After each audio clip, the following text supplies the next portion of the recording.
ልጄን አሳድጌ 4 ዓመት ሲሞላው ትምህርት ቤት አስገብቼ እዚህ መጥቻ አስፋልት ሽንት የሚሸናበት ቦታ ነበረ። እሱን እንትን አጽድቼ ተቀመጥኩኝ።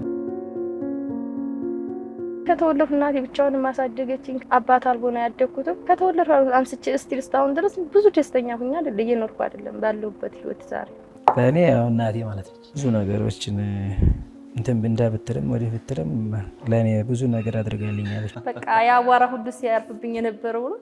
ከዛሬ ሳላስበው ይሄን አይነት ደስታ እኔ እንጃ ይቻላል ከተፈጠርኩ እንደዚህ አይነት ደስታ ነው ያየሁት። ልጄ ወልጄ በ2 ዓመቷ ጥያ ሲሄድ ወደ አረብ ሀገር ሲሄድ ከባድ ነገር እሱ ህይወቴ በቃ ህይወት ምንድናት ብዬ እንትን ያወቅኳት ቀን እሷ ቀን ናት። በቃ ጡቴን እየጠባሽ ከጡቴ እንደዚህ ነው ጥያት ነው የሄድኩት።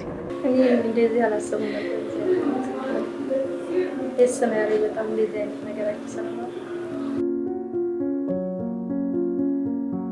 ዛሬ በጠዋት ልጅሽ ማማት እንደወጣሽ እየነገርሽ ነበር።